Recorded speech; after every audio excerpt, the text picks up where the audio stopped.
I'm taking a different approach this week and going to talk about why our community needs your help. Stick around.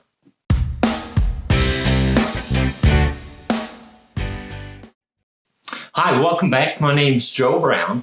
I'm a realtor with Century 21 List with Beggins, located in South Tampa.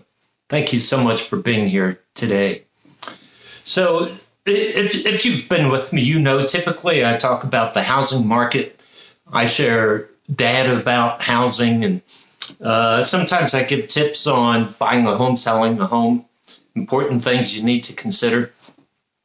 I thought I would take a different approach this week and talk about our community as a whole and why our community needs your help, and then share some ways about how you can help in the community.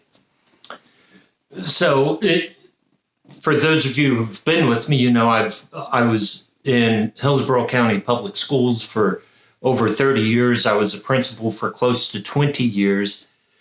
And I was privileged, I was honored at a couple of the schools to work with the homeless population, families and kids who were displaced and didn't have a stable home.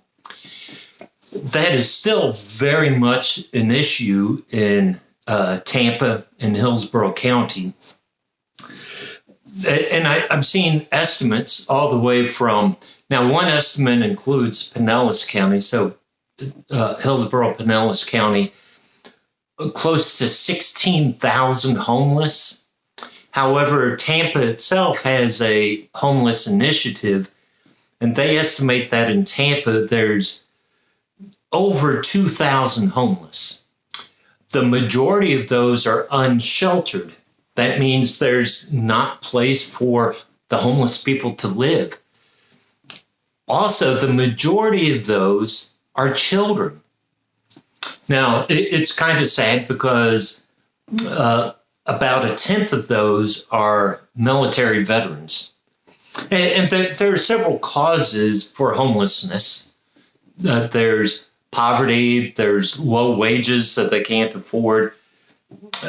Sometimes there's mental hindrances. So, but I think we're going to see an increase in homelessness just because of the economic situation, right?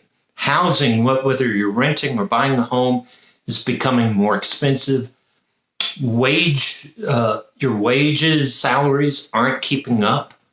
So yes, we have a problem now. And so by the Hillsborough County, the Tampa initiative, homeless initiative, we have over 2,000 people. We may see that increase. So what can you do to help? Well, there are several. Certainly the first one that comes to mind is Metropolitan Ministries. And one of the schools I was at, the students in Metropolitan Ministries would come to my school. And they are always in need of volunteers. So certainly all the organizations that I'm going to mention today need financial help. So if you're able to help financially, please donate. But this is volunteering time. So Metropolitan Ministries all throughout the year needs help, but because people are donating all throughout the year, sorting through canned goods, or maybe even going to buy the foods, packaging for different families.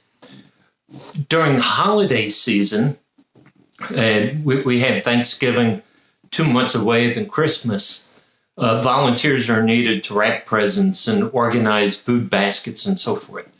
So Metropolitan Ministries is the first one that comes to mind.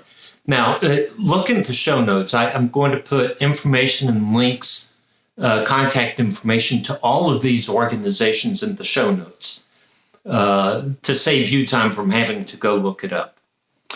The second one I want to share with you is called FeedingTampa Bay. And FeedingTampa Bay, I need to find this, needs volunteers to sort the food items, to distribute the food items, but they also run a cafe, and so they need people to serve in the cafe for the hungry. Feeding Tampa Bay is also expanding their facilities so they can take better care of some of the homeless and the hungry in our area. It's really a good organization. I was talking to one of their executives just a few weeks ago, and really good organization that needs help. Another organization which is interesting is called Ad Litem. And this is not necessarily dealing with the hungry or the homeless, but it's being a voice for a child. So many times families are embroiled in court situations, whether it's a divorce or probate or something dealing with families. Well, the court will appoint a guardian ad litem just to look at and be the voice for the child. So it's an independent voice. They have great need for guardian ad litems. And there is training that's involved. And they say it's only maybe 10 hours a month if you're able to do that. But listen to this. Just in the past year, 3,500 children needed a guardian ad litem. And that's just here in Tampa Bay. So there's a great need for people to be the voice for children in this area. Another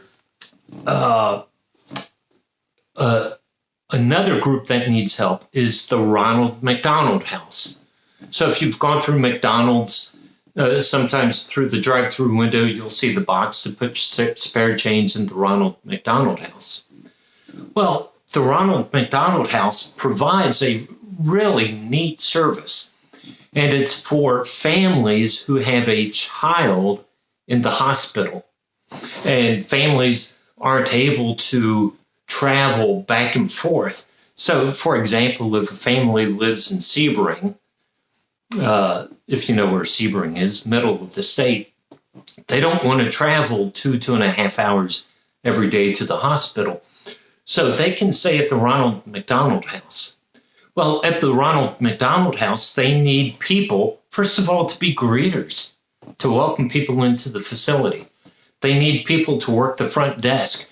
They want volunteers to come in to prepare foods for the families that are staying there. It's really a great service. My wife and some of her friends have prepared meals for families. It is a great service for families facing a difficult situation, having a child in the hospital. So, and then another worthwhile program is called Dawning Family Services.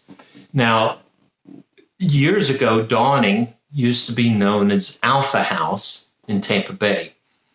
And I did work with Alpha House, and at that time, it was for unwed, pregnant girls who were kicked out of the house, and they needed a place to live. So Alpha House brought the kids in, got them to medical appointments, taught them parenting skills, and if needed, equipped them with job skills.